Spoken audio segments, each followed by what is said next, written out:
फिर बोलती हूँ मैंने व्हाट्सएप तो भेजा था, आपने देखा नहीं?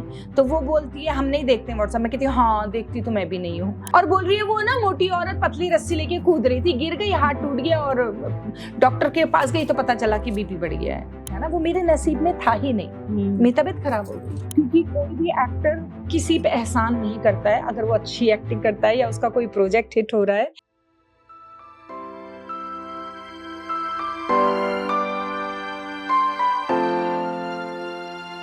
Hello and welcome to the Crazy Tales Uncut podcast here. And हमारे साथ आज है एक बहुत ही अच्छी और हमारे बीच है सुनीता राजभर मैम। और आप सब लोग उनको बिट्टू की मम्मी के नाम से जानते ही होंगे। एंड एक बहुत ही स्पेशल कैरेक्टर उन्होंने निभाया है। और आज जानते हैं उनसे उनकी लाइफ की कुछ अनकही और अनजानी स्टोरीज और उनकी क्रेजी टेल्स कैसी रही उनकी फिल्म इंडस्ट्री में। और welcome to Crazy Tales Uncut interview ma'am, how are you? Thank you so much. I'm very good and I feel good to be here and talk to you about my journey and about some crazy tales. So ma'am, Sunita Rajbhar ji अपनी personal life में कैसी है? अपने बारे में कुछ बताइए ma'am. मैं ना अपनी पर्सनल लाइफ में चेंज हुई हूँ काफ़ी। जब मैं छोटी थी मैं बहुत ही बदतमीज़ बच्ची थी। मतलब जो बड़ों को और पेरेंट्स को जवाब पलट के देना, कोई काम नहीं करना, पढ़ाई में भी मतलब बस पास हो जाती थी और दोस्तों के संग जाके जामुन तोड़ना, आम तोड़ना, थोड़ा शैतान टाइप की थी और टॉम बॉयज थी। और मेरी मम्मी ने मतलब मम्मी पापा ने हमको ऐसे फ्री भी रखा हुआ था। मैंने काफ़ी समय तक जो है ऐसे जैसे स्पोर्ट्स पर्सन होते हैं वैसे कपड़े पहनती थी, short skirts, shoes, pants, jeans. In fact जब मैं पहली बार कॉलेज गई, that is for my graduation, और जब मैं 12th के लिए एक हिंदी मीडियम स्कूल में गई थी खालसा में, तब मैंने पहली बार सलवार कमीज़ पहना था। और मुझे मतलब बहुत अनकम्फर्टेबल लगता था, मुझे समझ में नहीं आता था दुपट्टा, तो मैं दुपट्टा हमेशा ऐसे स्कार्फ के जैसा पहन के रखती थी और अपने सलवार के नीचे भी मैंने हमेशा शूज़ पहने हैं। और मैम मूवीज़ और थिएटर्स में आपका आना कैसे हुआ? ये जर्नी थोड़ा बताइए हमें। मैं हल्द्वानी से हूँ और जो अभी तो काफ़ी डेवलप हो चुका है, पर जब हम लोग छोटे थे तो एकदम छोटा कस्बा जैसा था वो। हमारे घर के चारों तरफ धान के, गेहूं के खेत थे, हवा चलती थी तो खुशबू आती थी उसकी। और चारों तरफ सिर्फ झोपड़ियाँ थी, लोगों के जो झोपड़े थे, मतलब वो लोग संपन्न लोग थे पर वैसा ही रहन सहन था। सबके घर के आगे गाय भैंस बकरियाँ बंधी रहती थी और एक आरटीओ ऑफिस थे, उनका घर था और एक हमारा घर था जो पक्का था। लोग हमारे घर में रामायण महाभारत देखने संडे के दिन आते थे, पूरा ड्राइंग रूम खाली करके मतलब तैयारी की जाती थी, पूरा का पूरा गांव आता था। और हमारे घर में फ्रिज था, बाकी किसी के पास फ्रिज नहीं था, तो सब लोग गर्मियों में बर्फ़ लेने आते थे। तो धीरे धीरे ये हुआ कि हम लोगों को वो ना बड़े बर्तनों में अपने जो है बर्फ़ जमानी पड़ती थी। तो और वो टाइम था जब गांव में और छोटे मोहल्लों में लोग बहुत मिलजुल के रहते थे। शादी हो रही है तो जो गांव के लड़के होते थे वही जो है बारातियों का स्वागत करते थे, खाना पकाते थे और खाना खिलाते थे और सारी औरतें मिलके काम करती थी। नल नहीं था क्योंकि थोड़ा पहाड़ी पे था, तो वहाँ पर नहर से पानी लाना, पीने का पानी लाना, तो वो वाली मेरी जो है ना बहुत थोड़ा गाँव की थोड़ा शहर की ऐसी मिक्स वाली लाइफ थी और बड़ा मज़ा आता था। हम लोग गर्मियों की छुट्टियों में ये जंगल चले जाते थे। मेरी बहुत सारी दोस्तें थी जिनकी मम्मी जो है ईजा बोलते हैं पहाड़ में, वो गांव में जंगल में जाके घास काटती थी या लकड़ियां लेके आती थी। तो हम लोग जो है जंगल जाते थे बस ऐसी शौक में अपनी दोस्तों के साथ। और मेरी जो दोस्त है अभी भी है जानकी, वो मेरी बहुत पक्की दोस्त थी और वो एक सरकारी स्कूल में पढ़ती थी। तो उनको ना पजरी और सूजी और कुछ चीज़ें खाने को मिलती थी, सरकार वैसे जो सरकारी स्कूल थे वो घर लाती थी और मैं उसके संग, वो भी बड़े चाव से खाती थी, उनके घर चली जाती थी हमेशा। एक टाइम था उनका जब उसकी माँ आती थी, ईजा आती थी, और वो लोग खाना खाते थे, गरम गरम रसोई से परोसते थे, तो मैं हमेशा खाने के टाइम पे पहुंच जाती थी। लेकिन हल्द्वानी में कल्चरली ऐसा कुछ माहौल नहीं था, सिर्फ रामलीला होती थी, तो हम लोग रामलीला देखने जाते थे। और बचपन से मुझे डांस का बहुत शौक था, तो मैं डांस करती थी। वहाँ पे ऐसा होता था कि जैसे 2 सीन चेंज होने के बीच में उन्हें टाइम चाहिए होता था, तो वो लोग एक ऐसे परफॉर्मेंस रख देते थे, या रावण का दरबार होता था तो उसमें परफॉर्मेंस रख देते थे, तो उसमें परफॉर्म करते थे। स्कूल में भी मैंने हमेशा जो है सिर्फ डांस में ही पार्टिसिपेट किया, कव्वाली, भांगड़ा या ग्रुप डांस। एक बार क्या हुआ था कि हमारी गोल्डन जुबली थी, मैं कॉन्वेंट स्कूल में पढ़ती थी, और सिस्टर लोग गरीबों के लिए बहुत काम करते हैं, वो लोग बहुत कॉन्वेंट वाले काम करते हैं। तो उन्होंने ना एक गोल्डन जुबली की फिल्म बनाई। तो उस फिल्म में वो दिखाना चाहते थे कि ऐसे एक गरीब मजदूर औरत है जिसके 4-5 बच्चे हैं, कोई पढ़ता नहीं है, वो काम करती है, वो खेलते रहते हैं, और सिस्टर लोग आते हैं और बोलते हैं इनको पढ़ाओ लिखाओ। तो मैं वो मजदूर औरत बनी थी, 5-6 बच्चे आम के पेड़ में खेल रहे हैं। So that was for the first time I had acted. और उसके अलावा बहुत ज़्यादा मुझे ऐसा मैंने सोचा नहीं था कि मैं इस फील्ड में आऊँगी, और ना ही मुझे ये पता था कि इस नाटक करके भी आप जीवन जी सकते हैं। आप 90s में शायद मुंबई आए थे? मैं ऑलमोस्ट 2000 में आई हूँ। 99 दिसंबर 31 आई थी, तो आई काउंटेड एज 2000 ओनली। तो क्या हुआ था कि मेरे पापा फिल्मों के बहुत शौकीन थे, और वो हर फ्राइडे हमें जो है वो देखते थे, तो पूरा परिवार ही जाता था पिक्चर देखने के। तो हम हर तरह की पिक्चर देख लेते थे, और मुझे उसमें भी, फिल्मों में भी मुझे हमेशा ना वो डांस वगैरह आता था, तो अच्छा लगता था। जब मैं पोस्ट ग्रेजुएशन के लिए नैनीताल गई, कुमाऊं यूनिवर्सिटी, वहाँ पर मैंने एनुअल फंक्शन हुआ तो फिर डांस किया, क्योंकि मुझे शौक था और मुझे हिचकिचाहट नहीं थी स्टेज की। तो जब वहाँ पर लेट निर्मल पांडे हैं, जिन्होंने बैंडिट क्वीन, इस रात की सुबह नहीं जैसी बड़ी फिल्में करी, और बहुत मतलब हमारे टाइम के जो लोग हैं वो उन्हें बहुत अच्छे से जानते हैं। He was very good.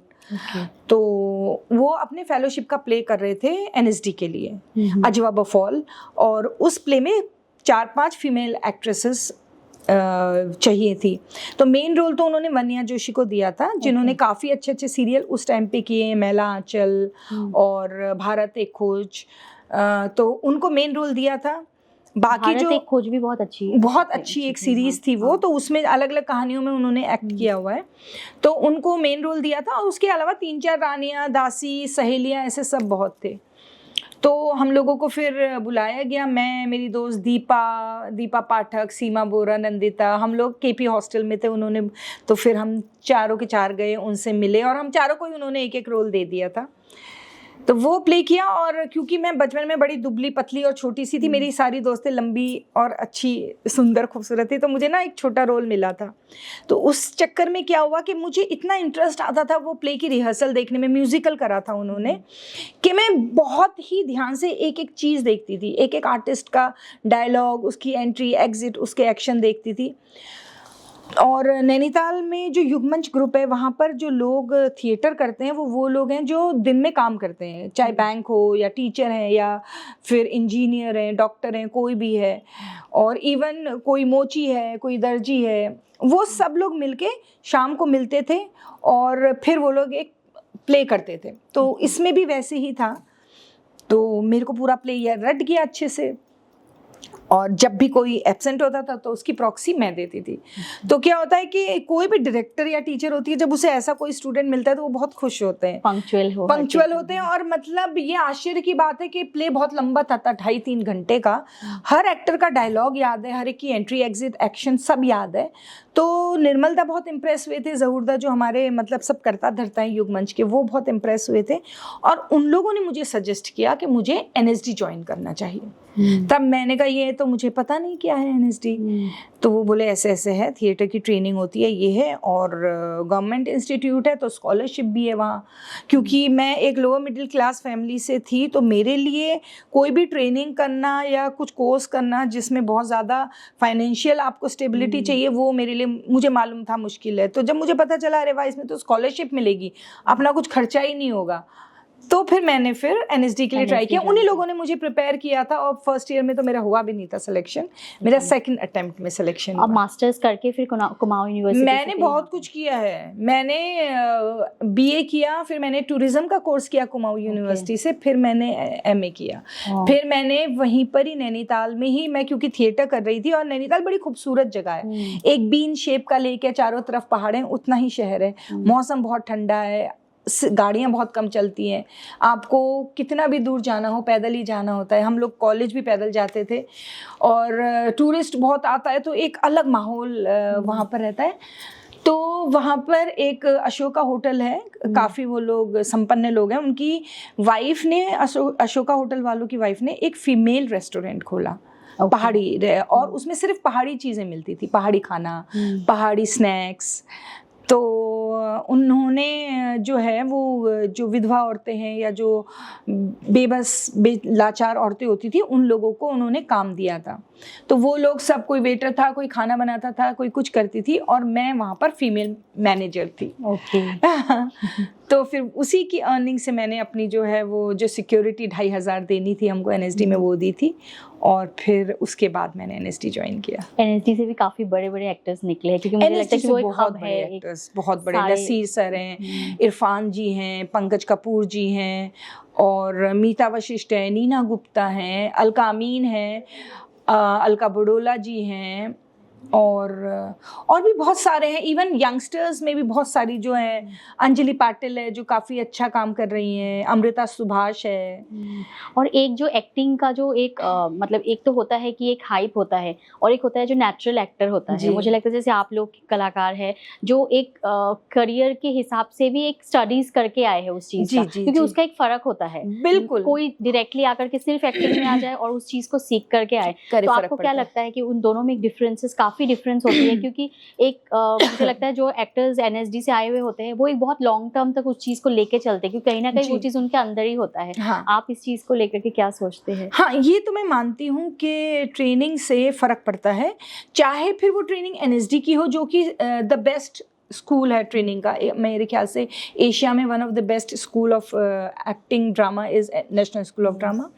पर जैसे कुछ लोग थिएटर भी करते हैं, जैसे जो हमारा ग्रुप था युग मंच, जब हम वहाँ पर भी किसी भी थिएटर स्कूल में भी होते हैं, अपने आप मोहल्ले के थिएटर ग्रुप के साथ करें या स्कूल में आप थिएटर करें, इन जनरल जो थिएटर है वो आपको बहुत कुछ सिखा देता है। एक तो टीम वर्क सिखाता है, ठीक है, उसके बाद फेलियर लेना भी सिखाता है, और सारे काम सिखाता है। आप जब जैसे हमने एनएसडी में भी makeup, hair, set designing, lighting, थोड़ा सा स्क्रिप्ट राइटिंग, थोड़ा सा डायरेक्शन, थोड़ा सा कॉस्ट्यूम, सब सीखा।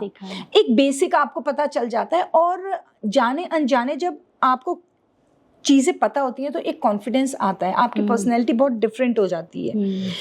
इवन अगर आप मोहल्ले का थिएटर कर रहे हैं या स्कूल लेवल पे भी थिएटर कर रहे हैं, तो वहाँ पर भी आप कॉस्ट्यूम खुद ही डिज़ाइन करते हैं, अपने आप जुगाड़ करके। जैसे होता है कि मम्मी की साड़ी है और अपना टी शर्ट है, उसमें गोटा लगाया, ब्लाउज में गोटा लगाया, साड़ी से धोती बनाई, आदमी की भी धोती बनाई, उसी से जो है जो पीछे का रावण का पर्दा जैसा वो होता है वो बनाया आपने। तो क्या होता है, आप डेकोरेशन जब करते हैं, क्रिएटिविटी आपकी जो है वो बहुत ज़्यादा चक्षु खुल जाते हैं आपके।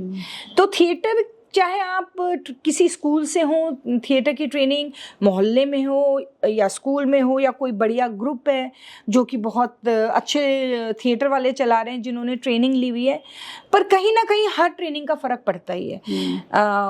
दूसरा मुझे ये लगता है कि एक्टिंग शायद अंदर होती ही है, कुछ लोग उस चीज़ को बाहर निकाल पाते हैं, कुछ लोगों में हेजिटेशन होता है तो उनको टाइम लगता है। लेकिन जैसे अभी हीरा है या सोना है, सोने का खाली बिस्किट पड़ा हुआ है, वैल्यू उसकी उतनी होगी, लेकिन जब वो हीरे को खान से निकाल के आप तराश करके अंगूठी में या नेकलेस में लगा देंगे तो वो वैल्यू और बढ़ जाती है। आपने सोने के टुकड़े को एक अच्छा सा कोई भी ज्वेल बना दिया, चाहे अंगूठी बनाई, नथ बना दी, हार बना दी या चूड़ी बना दी, उसकी वैल्यू बढ़ जाती है। तो उसी तरह ट्रेनिंग से कहीं ना कहीं आपकी वैल्यू बढ़ती है और आपका कॉन्फिडेंस बढ़ता है, आपकी नॉलेज बढ़ती है।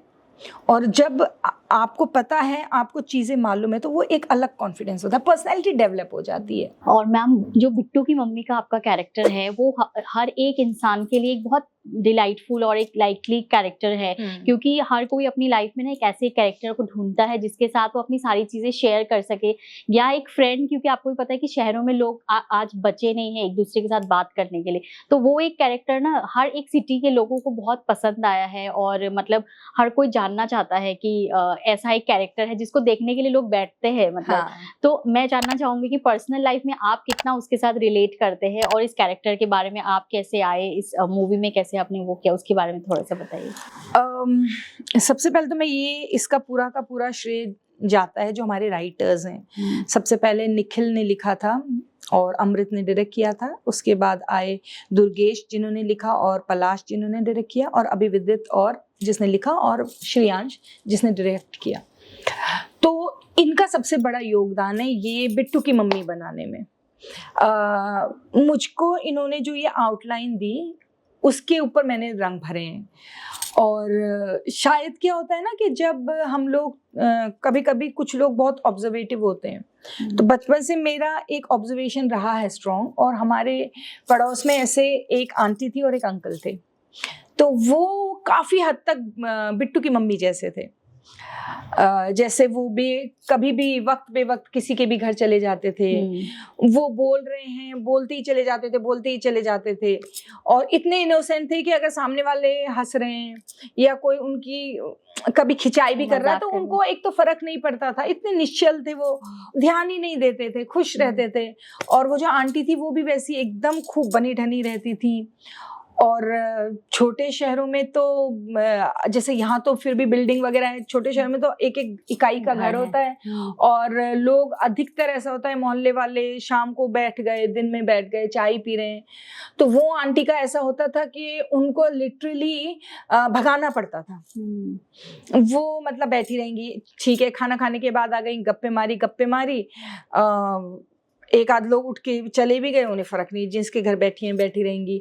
फिर पता चला ये हुआ, चलो चाय बनाते हैं, चाय पी ली, शाम का टाइम हो गया, आपको सब्जी काटनी है, खाने की तैयारी करनी है, वो आंटी बैठी रहती थी।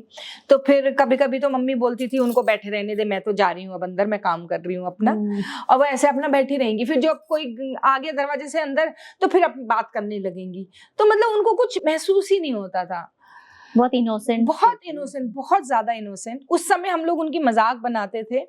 तो जब मेरे को ये उन्होंने किरदार बताया, शुरू में मुझे समझ में नहीं आया था। मैंने कहा ये कैसे, मतलब मैं डायलॉग बोल रही हूँ, खुद ही बोल रही हूँ कि हम ऐसा नहीं करते, और वो कर भी रही हूँ खुद, कि जैसे वो छत पे सामान रखवाती हूँ और कहती हूँ आप भी छत पे सामान रख लेना, अभी हम रख रहे हैं। वो कहती है हम नहीं रखते सामान छत पे, मैं कहती हूँ हाँ हम भी नहीं रखते, और रख रही हूँ सामान। फिर बोलती हूँ मैंने व्हाट्सएप तो भेजा था, आपने देखा नहीं?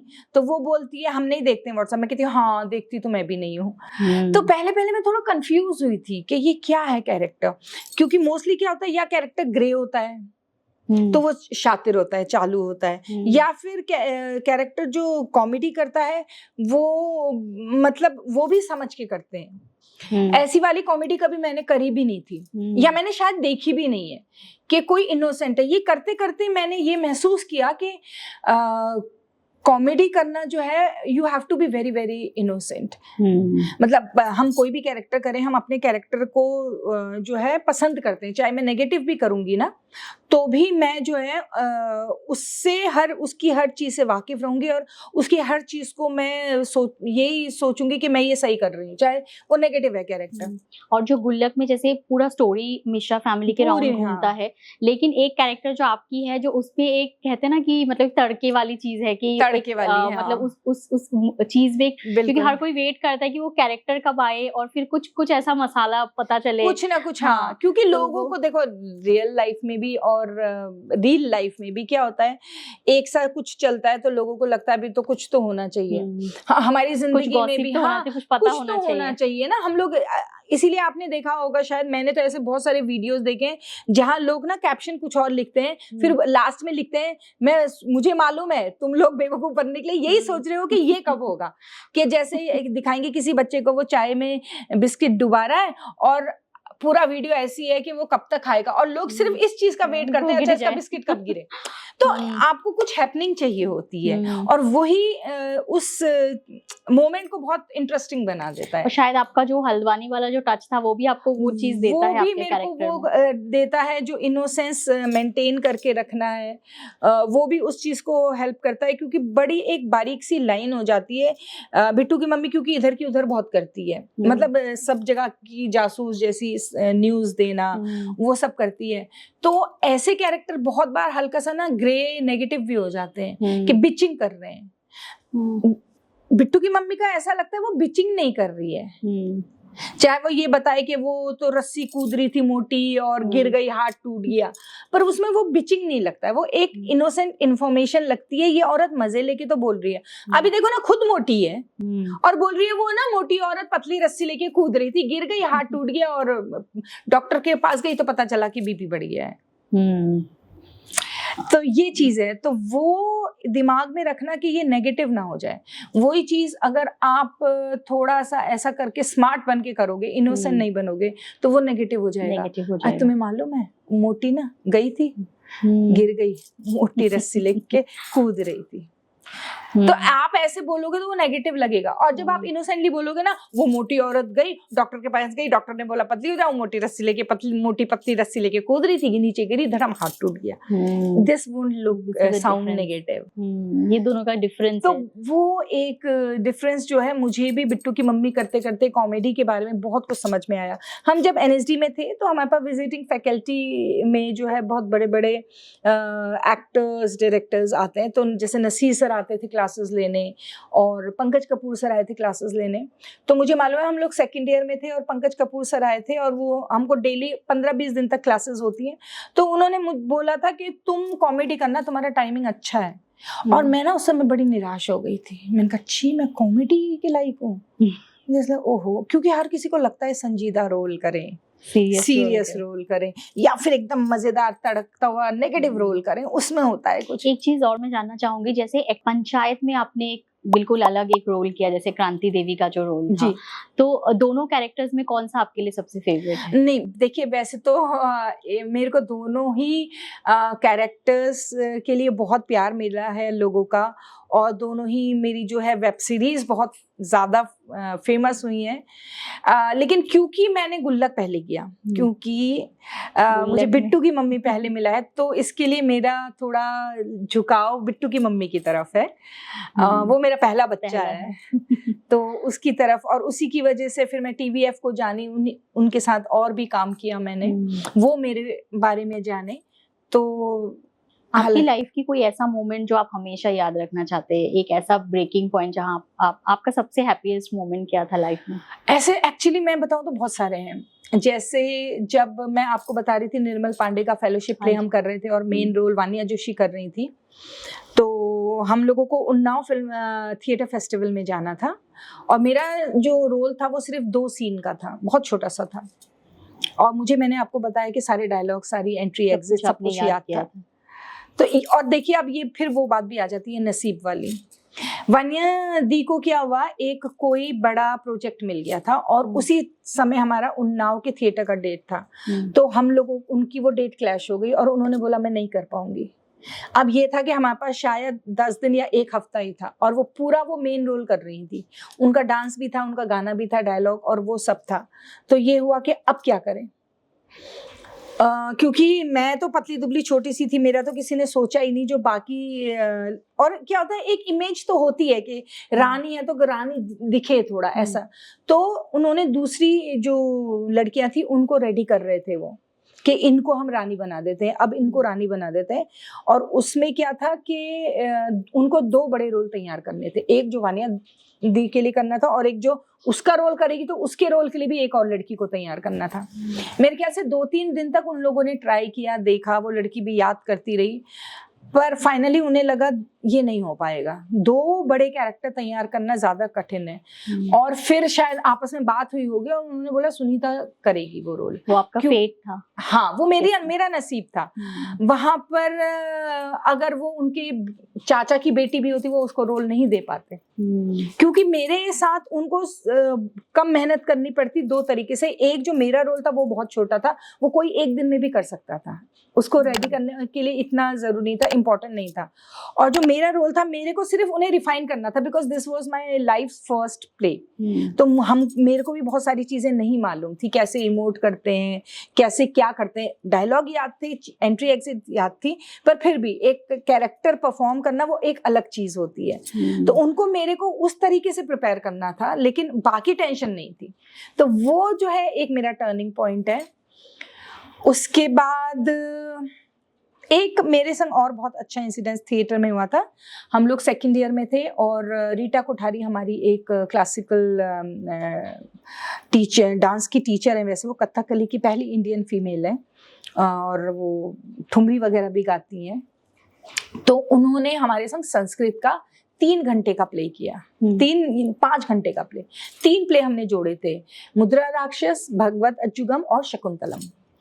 तो हमारे एनएसडी में क्या होता है कि 20 स्टूडेंट्स होते हैं और उनके पास चॉइस होती है सेकेंड ईयर में वो क्या सेलेक्ट करना चाहते हैं, क्या कोर्स करना चाहते हैं, डायरेक्शन या एक्टिंग। तो सिर्फ हम 4 लड़कियां थी। एक्टिंग में एक थी वो असम की रविजीता, वो डिजाइनिंग में थी। तो अब शकुंतला जो प्ले है, मुद्रा राक्षस जो प्ले है, उसमें भी मेन लड़कों का ही रोल है सारा।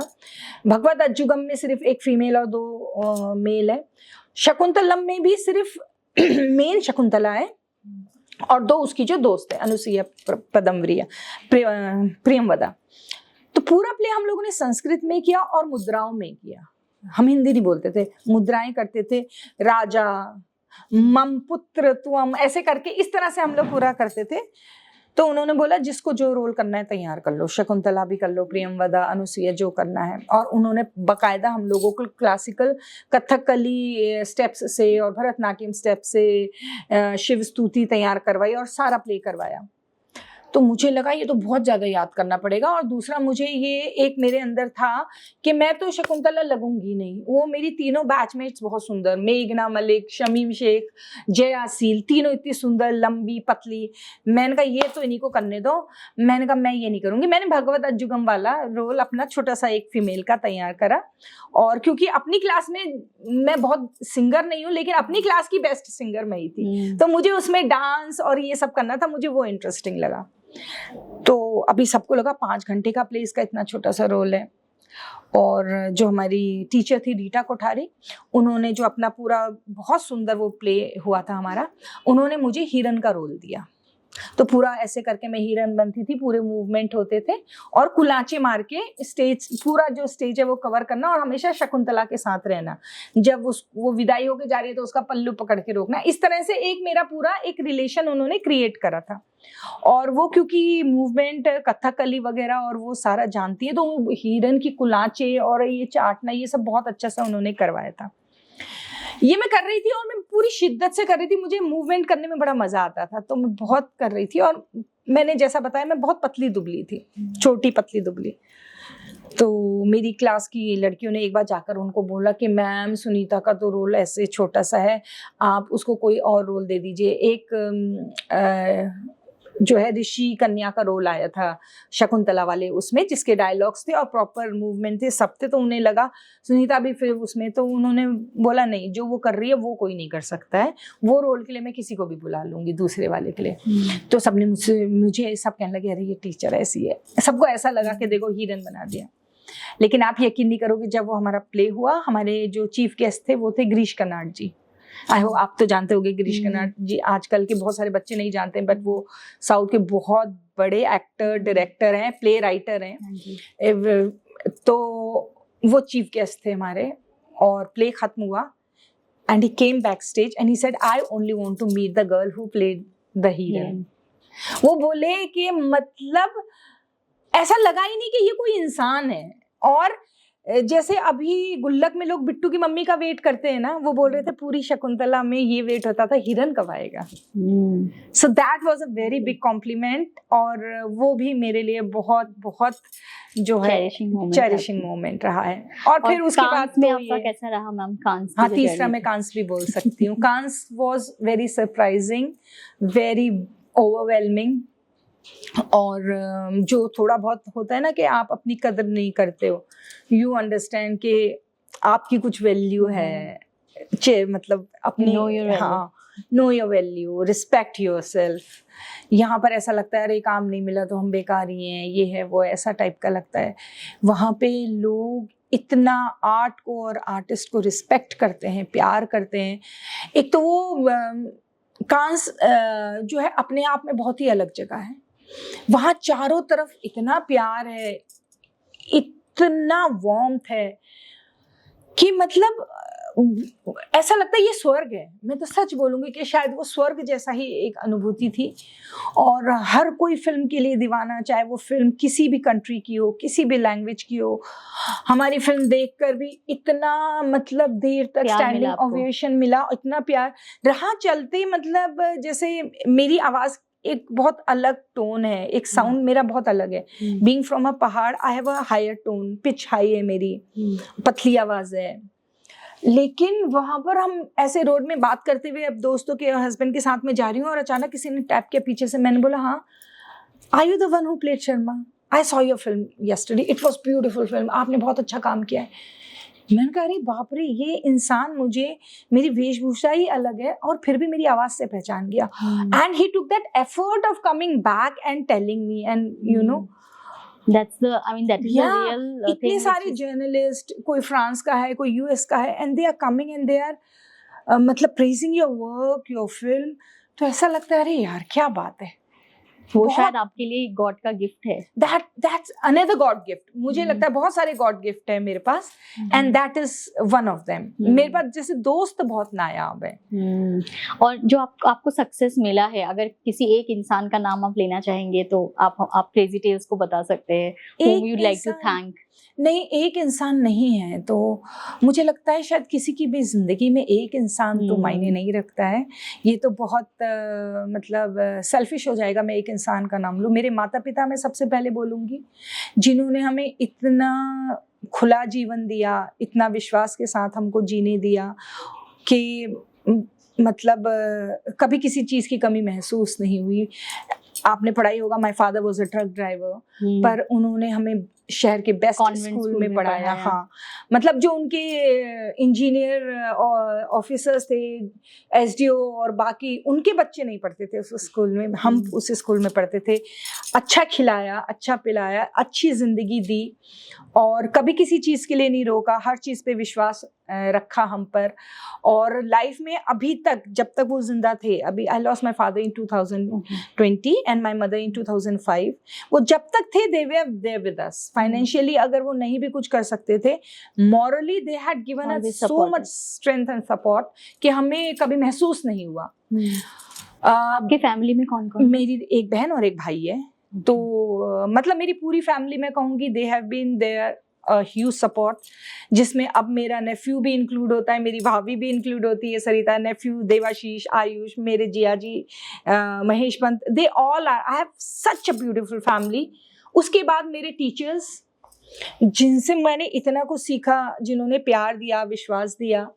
मेरे के तिवारी सर जो मेरे हाई स्कूल में थे, मेरी आनंदी पंत मैम जो इंटर में थी, फिर मेरे Pathak sir, Shekhar Pathak sir, I have looked up to them. फिर लेट विनल पांडे जी, जहूर आलम जी, और फिर मेरी सारी दोस्तें, सीमा, दीपा, नंदिता, अचिंत कौर, जिसने 5 साल तक मुझे अपनी फैमिली की तरह रखा बॉम्बे में। फिर चंदन अरोरा जी, डायरेक्टर एडिटर, जिनसे मैंने बहुत कुछ सीखा। अभी जो मेरे और दोस्त हैं सारे, हीना खान है, लता है, नीलिमा है, रतन है, मतलब यू टेक, हाँ। और मैं इतनी लकी हूँ, स्वानंद, राजपाल, मतलब they all have been so supportive कि मतलब मैंने कभी ऐसा, मुझे किसी चीज़ का डर नहीं लगा। अगर मेरे बैंक में पैसे नहीं भी होते हैं तब भी मुझे डर नहीं लगता है, मेरे पास काम नहीं होता है मुझे तब भी डर नहीं लगता है। I have been very lucky in that way. कोई एक फेमस डायलॉग बताइए मैम। फेमस डायलॉग जो आपको बहुत पसंद है? फेमस डायलॉग, वैसे तो मैं सच बात बताऊं तो मेरे बहुत सारे बहुत अच्छे हैं। मेरी जो फिल्म 140 की लास्ट लोकल थी, मुझे उसके भी कुछ डायलॉग बहुत अच्छे लगते हैं, पर अभी वो याद ही नहीं है। अभी तो सिर्फ नया बिट्टू की मम्मी ही याद है, या फिर क्रांति देवी याद है। क्रांति देवी का डायलॉग मैं बोलती हूँ because panchayat has also given me a lot. कुर्सी चाहिए होगी ना तो छीन के ले लेंगे। That is very interesting, very nice, very interesting. very nice. पर हाँ मतलब I love all my characters, whether it has been from any serial, ये रिश्ता की धनिया हो या अचानक से Santosh was also a good Santosh film. is a film. Hmm. Santoshi Ma I have done a serial, Yeah, yes. but Santosh is this film which it's a was serial, released yes. in Cannes. And in the coming of the series, जो अभी series है, उससे भी आपको क्या लगता है कि there will be a lot of talents which will be getting emerged, क्योंकि नए लोगों को भी बहुत अलग-अलग characters में लोगों को आजकल chance मिल रही है. बिल्कुल बिल्कुल बिल्कुल. और उसका आप क्या मैसेज देना चाहेंगे youngsters को who definitely want to come in this industry? देखो मैं मतलब सब लोग मेरे बेचारे बच्चे मेरा जवाब सुन के दुखी हो जाते होंगे, लेकिन मैं यही कहती हूँ बी प्रैक्टिकल, क्योंकि कोशिश करो. पर लोग बोलते हैं हमें एक्टिंग करना अच्छा लगता है, तो एक्टिंग सिर्फ फिल्मों या सीरीज में नहीं होती. Acting you can act in a theatre, you can prepare your own story, post it on YouTube. तो ग्लैमर और एक्टिंग चाहिए, then it is this industry. और उसमें भी क्या है, प्रैक्टिकल इसलिए रहो, मैंने बोला there are people who have some responsibilities. आप अपने घर के अकेले बेटे या बेटी हो, आपके छोटे भाई बहन हैं, आपकी फाइनेंशियल कंडीशन कैसी है, तो वो सारी चीज़ें भी आपको ध्यान में रखनी चाहिए, क्योंकि यहाँ पर सर्टन बहुत अनसर्टनिटी है. ये कुछ कह नहीं सकते आपके. कभी कभी लोगों को तो दूसरे छोटे छोटे शहरों से उठा के लाया जाता है मेन रोल देने के लिए. ऐसे बहुत सारे सीरियल्स हैं. इवन हिना खान दिल्ली में काम कर रही थी, she just give the audition and she got selected. उसको दिल्ली से लेके आए. नेहा सरगम एक एक्ट्रेस है, she does this very famous show Anarkali बनती हैं वो. she is a very good singer. वो मिर्जापुर में भी है, तो वो बिहार से आई है. there are many, मतलब ये तो मैं उन दोस्तों के नाम ले रही हूँ जिन्हें मैं जानती हूँ, but there are so many जिनको ऑडिशन लेने जाते हैं या अपनी दोस्तों के संग आते हैं, बोलते हैं अरे आप भी ऑडिशन दे दो, उनका सिलेक्शन हो जाता है. तो वो नसीब होता है, उन्होंने कुछ किया ही नहीं होता है. टैलेंट दोनों होना चाहिए. हाँ, और बहुत बार ऐसा होता है आप में टैलेंट है, लेकिन अगर सही टाइम पे आप नहीं पहुंच पाए, और सही टाइम पे आप नहीं पहुंचोगे अगर आपका नसीब नहीं है तो अगर आपको ऐसा लगता है कि आपको बहुत मन है करने का, आप चांस लेना चाहते हैं, आइए, प्रिपेयर होके आइए मेंटली, बिकॉज 1 महीना भी लग सकता है और 1 साल और 10 साल भी लग सकते हैं. और लाइफ यहाँ पर महंगी होती है, और आप फ्रस्ट्रेट हो जाते हो, आपको कोई दोस्त नहीं मिलता है, परिवार वालों से लड़के आते हैं तो उनका भी एक प्रेशर रहता है और सपोर्ट भी नहीं रहता है, और लाइफ ईजी नहीं है. तो जैसे इश्क के लिए किया जाता है, ये इश्क नहीं आसान, बस इतना समझ लीजिए, एक आग का दरिया है और डूब के जाना है. तो एक्टिंग का या इस इंडस्ट्री का भी यही हाल है. ये इंडस्ट्री नहीं है आसान, बस इतना समझ लीजिए, एक आग का दरिया है और डूब के जाना है. तो पर ट्राई कर लेना चाहिए जो आपका पैशन है. अपने पैशन को एक चांस तो देना चाहिए, वो जरूर देना चाहिए. अगर आपको ऐसा लगता है आप थोड़ा ज्यादा समय दे सकते हैं, वो भी दीजिए. लेकिन मेरा ये मानना है कि अपने परिवार को, अपनी जिंदगी की असलियत को समझ के और साथ लेकर चलना चाहिए. वो दीवानगी, हाँ, दीवानगी के साथ अगर आपके पास परिवार नहीं है, आपके पास दोस्त नहीं है, आप मेंटली खुश नहीं है, आपकी पर्सनैलिटी बिगड़ जाती है. आप हर किसी से इरिटेट होकर बात करोगे, आप फ्रस्ट्रेटेड रहोगे, चिड़चिड़े रहोगे, कोई आपके पास नहीं आएगा, तो फिर क्या फायदा ऐसी जिंदगी से. Very true. तो मतलब प्रैक्टिकल होके आइए, ट्राई, हाँ, लेकिन अगर आपका पैशन है तो ट्राई कीजिए. और अगर बाय चांस किसी का नहीं हो पा रहा है तो आप कोई भी जॉब करिए. जब आप खुश होकर घर में अपने परिवार के साथ रहेंगे, किसी के बर्थडे में जाके अपनी सोलो परफॉर्मेंस कीजिए ना. सिंगर्स नहीं गाते हैं गाना, गिटार बजाने वाले गिटार बजाते हैं. बर्थडे में जाते हैं या किसी फैमिली गैदरिंग में जाते हैं तो परफॉर्म करते हैं. तो आप भी अपनी एक छोटी 5 मिनट की स्किट तैयार करके ले जाइए ना. लोग मिमिक्री करते हैं, कविताओं का मंचन करते हैं, तो आप भी फिर अपना करिए. नसीब में होगा तो हो जाएगा कुछ, नहीं तो वो जो सामने से लोगों की प्रशंसा मिलती है उसकी तो बात ही कुछ और होती है, और आपका पैशन भी आप पूरा कर लेंगे. और अगर आप में टैलेंट है तो कहीं ना कहीं, हाँ, टैलेंट है और नसीब है तो मिल जाएगा. देखिए, मैं आधी उम्र गुजर गई है, मुझे भी तो अब कुछ मिल रहा है ना, तो लगे रहना. हाँ, तो ये वाली चीज़ है. मैम, नेपोटिज्म एक बहुत बिगेस्ट टॉपिक है जो बहुत यंगस्टर्स या बहुत लोग जिसके ऊपर एक क्वेश्चन होता है लोगों का. जैसे जब सुशांत सिंह राजपूत का केस हुआ, उसके बाद बहुत जैसे कार्तिक आर्यन है, इस तरीके के बहुत सारे एक्टर्स हैं जो आउटसाइड वर्ल्ड से आए हो, ऐसे माना जाता है। लेकिन आपको क्या लगता है नेपोटिज्म के ऊपर आपका क्या टेक है, या अगर ये एक मिथ है तो उसके ऊपर भी आप थोड़ा सा अपनी व्यूज दीजिए। मेरे को 24 साल हो गए इस इंडस्ट्री में, और मैंने एक चीज देखी है कि जो काम आपका है वो आपसे कोई छीन नहीं सकता, और जो आपके नसीब का नहीं है वो आपको मिलेगा नहीं। केदारनाथ मुझे नहीं मिली थी, मेरी एक सीनियर है नूतन सूर्या, उनको मिली थी, और मैंने सिर्फ ऑडिशन दिया था। लेकिन कोइंसिडेंटली शूटिंग के दौरान उनका वीजा आ गया और उन्हें अपने बेटे से मिलने जाना था और बहुत समय से अटका हुआ था। तो उन्होंने बोला मैं फिल्म नहीं कर पाऊंगी, और फिर मुझे बुलाया गया। इसी तरह से रेलवे मैन, मैंने जो एक सीरीज करी थी, वो रोल मुझे नहीं दिया गया था, किसी और लेडी को दिया गया था। उनको कोविड हो गया तो मुझे बुला लिया। एक फिल्म टीटू अंबानी जो मैं करने वाली थी और टिकट आ गए थे, सब हो गया था, मुझे कोविड हो गया और वो मैं नहीं कर पाई। तो हमारी इंडस्ट्री में बहुत ज्यादा जो है लक काउंट करता है, ठीक है।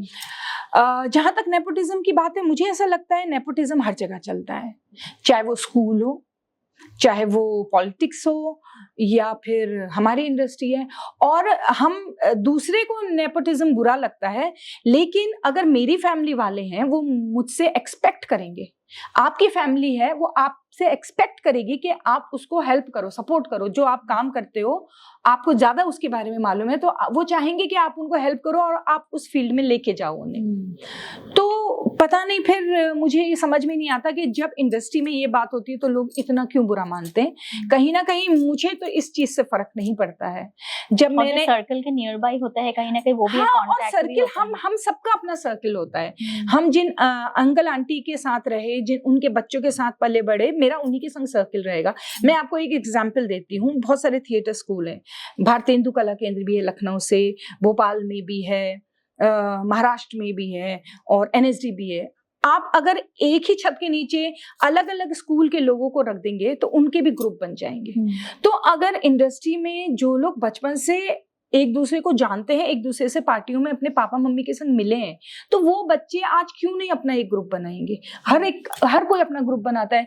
मेरी बहन टीचिंग करती थी, अभी रिटायर हुई है, तो एज अ टीचर उनको इतनी बार मेरे ही दोस्त बोलते थे एडमिशन कैसे होगा बता दो, सोर्स लगा दो। रिश्तेदार बोलते थे कि इसका रिटर्न एग्जाम हो गया है, थोड़ा सा बता दो क्या फॉर्मेट रहता है, इसका करवा दो एडमिशन। तो ये क्या है, हम तो नेपोटिज्म ही है ना। हम लोग सब वो करते हैं, लेकिन ये अचानक से थोड़ा, इसीलिए मैंने आपसे बोला था ना कि मैं ऑडियंस से ये कहना चाहूंगी कि हर किसी को अपनी अपनी इंडस्ट्री के बारे में पता होता है। तो बहुत सारी बातें सोशल मीडिया में एडिट होके कोई दिखा रहा है या कोई और अपनी पर्सनल कोई बात कर रहा है, तो उससे आप अफेक्ट मत होइए। दो एक्टर्स की अगर तनातनी है या कुछ बात है, तो उस चीज से आप लोग अफेक्ट होके कोई धारणा मत बनाइए। और नेपोटिज्म तो है, सब जगह है, और मेरे ख्याल से जब तक इंसान है रिश्तेदारी ये चलता रहेगा।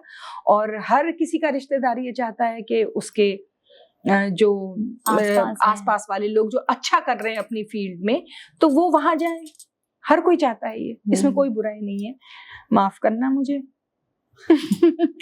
मतलब लोगों को ऐसा लगता होगा, पर मेरा ये मानना है। मैंने बहुत पहले एक फिल्म करी थी 140 की लास्ट लोकल, बहुत फेमस हुई, वो क्रिटिकली अक्लेम्ड फिल्म है। उस फिल्म के लिए, ये मैं बात बता रही हूँ 2007 की बात है, शायद ये 6 या 7, 5 में 5 में हमने फिल्म करी थी। 2007 में स्टारडस्ट ने मुझे best breakthrough performance of the year के लिए उस चकली रोल के लिए नॉमिनेट किया था। मेरा कोई माई बाप नहीं है इस इंडस्ट्री में, दूर दूर तक कोई जान पहचान नहीं है।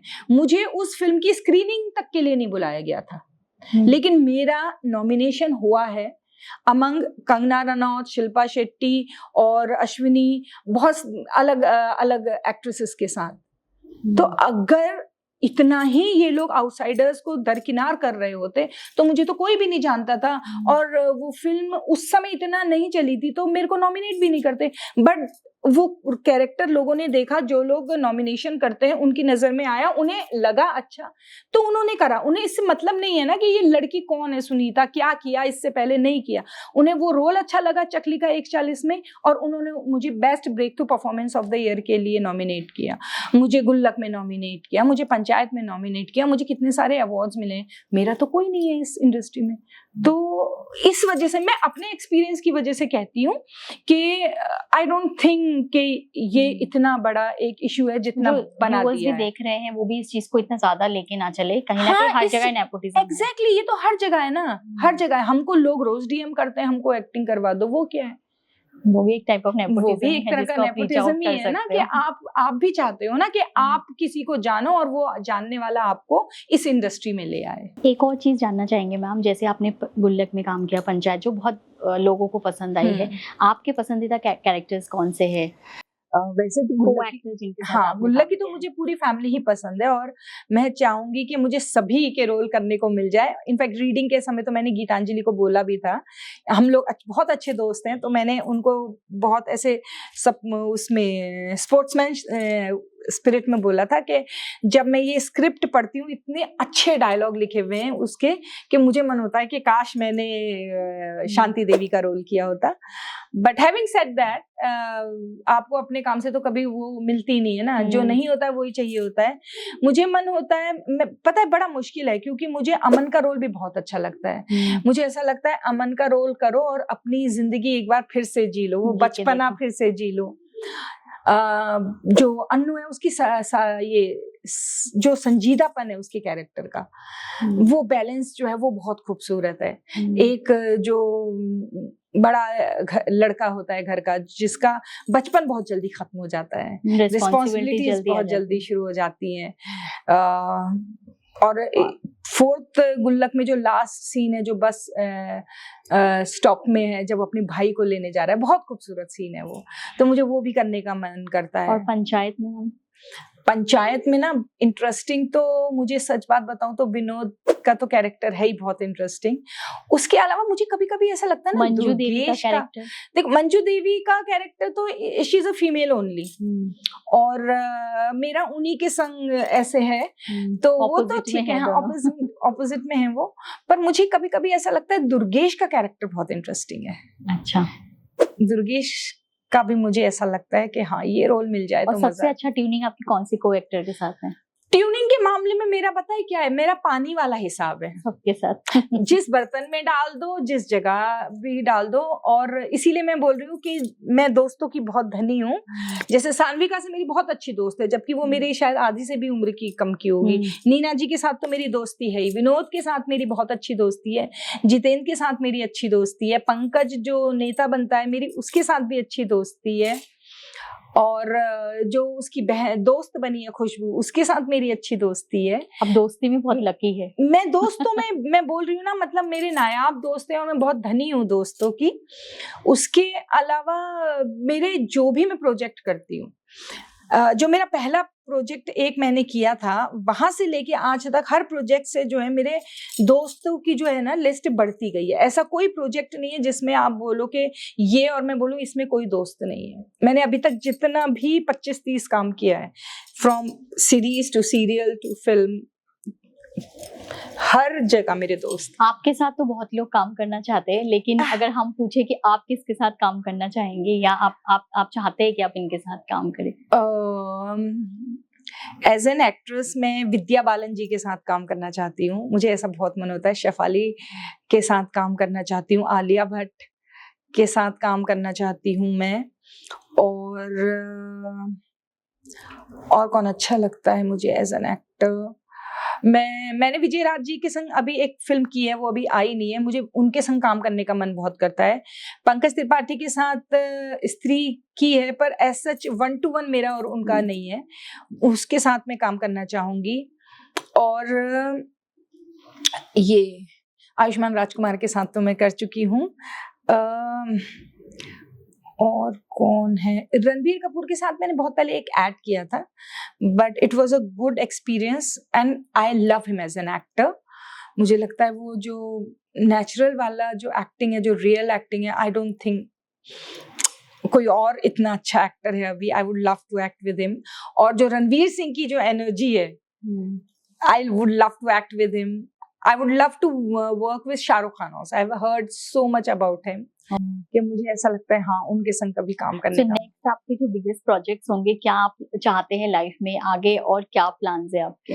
आई हैव डन 3 फिल्म्स जो रिलीज होनी है, then I have done 2 series, वो भी रिलीज होनी है। Are you spiritual? I am spiritual, I am a reiki practitioner. मैंने रेकी की 3rd डिग्री करी है और मैं मतलब I am not very disciplined in my practice, but I am very like I am a spiritual person, not a religious person. Okay, like good. I don't go to temples. मुझे पता नहीं क्यों मेरे अंदर से वो निकलता नहीं है। मैम, क्रेजी टेल्स को में जो आप लोग आपको देख रहे हैं उनके लिए कोई स्पेशल मैसेज आपकी तरफ से? क्रेजी टेल्स जो देख रहे हैं उनसे मैं यही कहूंगी कि आप लोगों का बहुत बहुत शुक्रिया। जो ऑडियंस है आर्टिस्ट को वही बनाती है, और हमारी मेहनत अगर सफल होती है, हमें अगर इतना प्यार मिलता है तो वो आप ही लोगों की वजह से मिलता है। हमें जो आगे काम मिलता है वो भी सिर्फ आप लोगों की वजह से मिलता है। तो ये प्यार और ये आशीर्वाद बना के रखिए। और दूसरा ये है कि एक्टर्स को ज्यादा ट्रोल मत कीजिए, क्योंकि एक्टर्स की लाइफ में क्या होता है या इंडस्ट्री में क्या होता है ये यहीं के लोग जान सकते हैं। बहुत बार आजकल इतना कुछ सोशल मीडिया में आ जाता है, चाहे किसी भी एक्टर को लेके, किसी प्रोजेक्ट को लेकर भी जब कोई कुछ गलत बोलते हैं, तो वो being part of this industry मुझे तो बड़ा बुरा लगता है। आप देखते हैं सोशल मीडिया में? मैं बहुत ज्यादा देखती हूँ, सुबह से शाम मेरा वही हाथ में रहता है phone. I am the one, I in fact reply each and every DM that people do. और कुछ लोगों से शिकायत है, मुझे हाय मत भेजा करो, हाय के बाद क्या जवाब देगा आदमी। और एक ये भी बात मैं कहना चाहूंगी कि हम लोग, ये हमारी जो है ना अर्निंग है, ये हमारा जॉब है, पेशा है। हम किसी पे एहसान नहीं करते हैं। तो आप लोग का प्यार मिलता है, बहुत बढ़िया बात है, लेकिन मुझे ऐसा लगता है इंसान को भगवान नहीं बनाना चाहिए, क्योंकि कोई भी एक्टर किसी पे एहसान नहीं करता है। अगर वो अच्छी एक्टिंग करता है या उसका कोई प्रोजेक्ट हिट हो रहा है, तो जिस तरीके से कोई, अभी हम ये इंटरव्यू भी ले रहे हैं, तो we have so many people. अकेले में बैठकर नहीं पहुंच पाऊंगी ऑडियंस तक। I need a camera, I need a camera person. आपके सवाल नहीं होंगे तो मैं क्या, है ना। तो हमारी पूरी इंडस्ट्री एक टीम वर्क है, हजारों लोग एक प्रोजेक्ट पे काम करते हैं, और सब इंसान बराबर हैं। जो आप लोग देख रहे हैं और जो हम लोग काम कर रहे हैं, हमें कुछ डिफरेंस नहीं है। हम भी उसी तरह से रोते, लड़ते, झगड़ते हैं, गाली देते हैं, मजाक करते हैं, हाँ, और हम भी हर्ट होते हैं। तो हाँ, बस ये है कि हमारा काम थोड़ा ऐसा है कि बहुत अट्रैक्टिव लगता है। तो बस यही है कि और मैम, प्यार in बनाए Crazy रखिए। Tales we believe that every story can change your story, so I think your story can also change a lot of other people who would be I hearing hope you. सो, और सबकी story अच्छी रहे, तो तभी मजा है। So thank you so much, ma'am, for coming here Thank on you the so show. much. And it was lovely to have you here to hear so many things about you, and seeing you like you have been so sweet in person and also in real life. You are the same, and you have been so chubby and lively. And it's I think I also would like to give a big like tight hug to you. बिल्कुल, बिल्कुल। Being a very lovely and cheerful character even in your real life. So thank you so much for coming over here. It was really a lovely to have you here. Thank you Crazy Tales, and thank you audience. और जो crazy tales की audience है उनसे मैं specially request करती हूँ, अपना ये प्यार हम सभी आर्टिस्ट पे बनाए रखिए। Thank you so much. Thank you. Thank you. Thank you.